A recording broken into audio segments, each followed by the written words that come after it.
Halo semua, selamat datang di Keluh Kesah Reddit, di mana kami akan berbagi cerita menarik dari seluruh belahan dunia.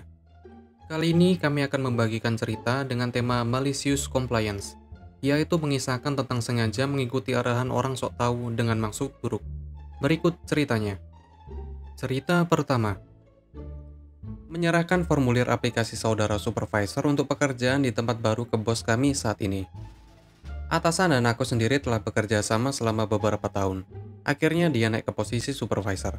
Setelah beberapa bulan, dia mendapatkan pekerjaan untuk saudaranya yang malas, mengemudikan mobil pickup, dan mengumpulkan sampah kami dari pekerjaan bangunan di berbagai rumah atau lokasi. Dia agak pemalu bekerja, dan biasanya akan melakukan apa saja untuk keluar dari pekerjaan berat. Dia perlahan-lahan tidak disukai oleh para manajer karena kemalasannya. Suatu hari dia jatuh sakit karena dia tidak ingin melakukan pekerjaan hari berikutnya, karena akan membutuhkan banyak energi di pihaknya. Jadi aku harus pergi dan mengantar pickup hari itu. Jadi aku pergi ke rumahnya untuk mengambil pickup. Ini terjadi pada hari Senin ketika kami harus menyerahkan lembar waktu kami. Aku sudah menyerahkan dokumenku sebelum berangkat ke rumahnya, dan ketika aku naik pickup, aku bisa melihat kartu absennya dan lain-lain ada di kursi penumpang, dan di dalamnya ada formulir aplikasi yang terisi penuh untuk pekerjaan di perusahaan lain. Saat itulah telepon berdering. Atasanku yang kemudian meneriaki aku di mana timesheet saudaranya. Ini mengganggu aku, dan aku mengatakan kepadanya bahwa dia bertanggung jawab atas timesheetnya sendiri, bukan aku. Dia kemudian meminta aku pergi ke kantor dan menyerahkan timesheet untuknya. Ini juga mengganggu aku karena menambah waktu tambahan di penghujung hariku.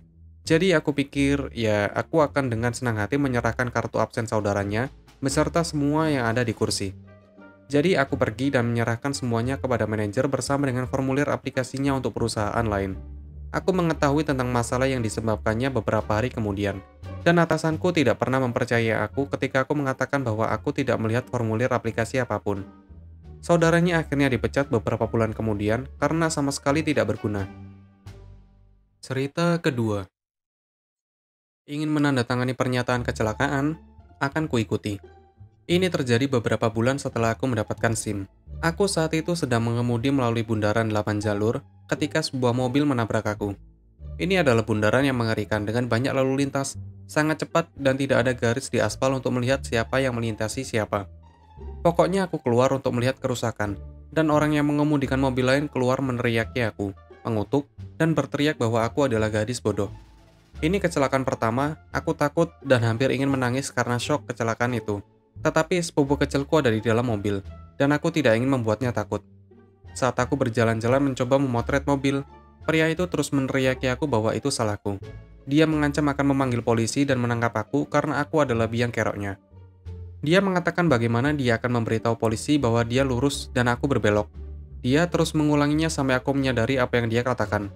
Pengemudi lurus di bundaran, isyarat malicious compliance. Aku katakan padanya untuk tidak khawatir dengan polisi. Dia sepenuhnya benar.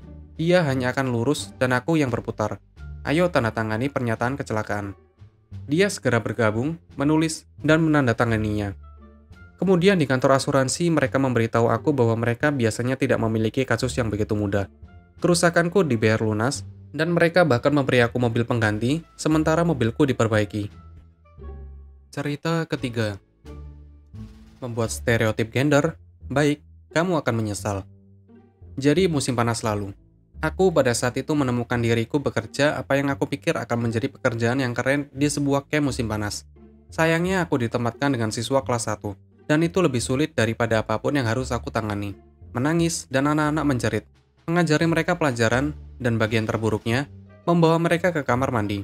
Kamar mandinya cowok bawa cowok, dan cewek bawa cewek. Aturan yang baik, tetapi kelasku sebagian besar adalah laki-laki, dan aku memiliki 2 rekan kerja. Satu laki-laki dan satu perempuan. Tetapi sayangnya lelaki itu sering pergi. Dia adalah cucu direktur dan bisa bolos dengan banyak, tetapi dia chill personality.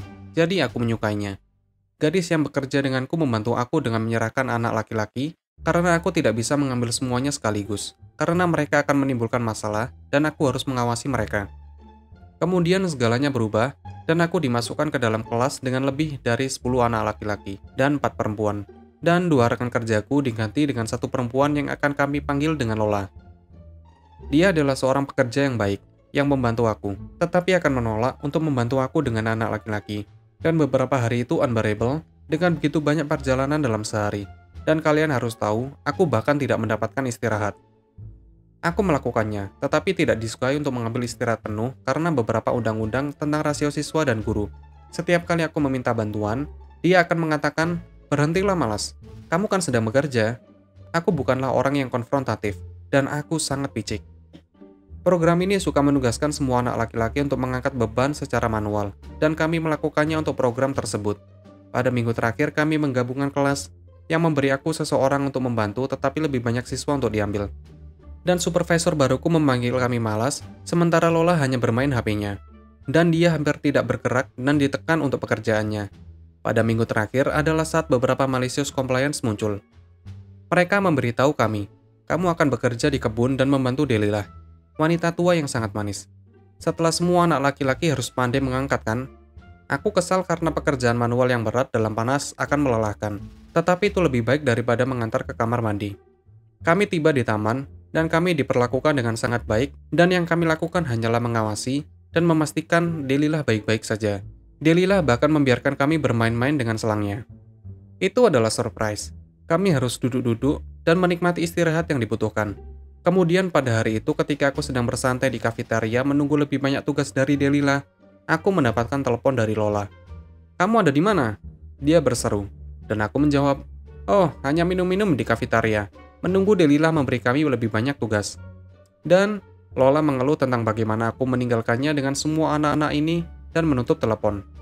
Aku menertawakan diri sendiri karena selama sisa minggu itu, aku harus bersantai ketika Lola melihat betapa banyak pekerjaan yang aku lakukan, sementara Lola hanya duduk-duduk dan menyadari semua yang aku lakukan. Tetapi keadaan menjadi lebih baik. Kami membantu Delilah menyiapkan barbeque untuk anak-anak dan bekerja di panas selama berjam-jam untuk memastikan semua orang memiliki makanan yang baik dan waktu yang baik, dan kami bahkan tidak mendapatkan istirahat. Selama acara, anak-anak mendatangi aku meminta aku membawa mereka ke kamar mandi, dan aku berkata dengan ramah, "Maaf, mereka meminta aku untuk mengawasi makanan dan minuman. Tanyakan saja ke Lola." Dan Lola dengan menghentak menyuruh aku membawa anak-anak, dan aku mengatakan dengan sinis di balik masker, "Maaf, aku telah diberitahu untuk mengawasi makanan." Dia berhenti mencoba untuk menggadaikan tugas itu kepada orang lain, dan dengan enggan dia memiliki tugas kamar mandi yang tidak pernah dia inginkan. Dampaknya, karena pekerjaan baik yang kami lakukan saat membantu Delilah, aku dan rekan kerjaku yang lain harus pergi lebih awal pada shift terakhir kami, dan masih dibayar untuk itu. Supervisor kami menyetujui ini. Apakah aku menyebutkan aku tidak memberitahu siapapun ini? Jadi aku baru saja pergi, dan aku tidak mengucapkan sepatah kata pun mengucapkan selamat tinggal kepada staf, dan aku tidak pernah melihat ke belakang. Seandainya aku bisa melihat ekspresi wajah Lola ketika dia meninggalkan semua pekerjaan seperti yang dia lakukan padaku. Semangat bekerja, Lola. Begitulah ceritanya. Apabila kalian suka, kalian bisa like dan berkomentar di bawah. Jangan lupa subscribe untuk membantu channel ini. Sampai bertemu di video selanjutnya.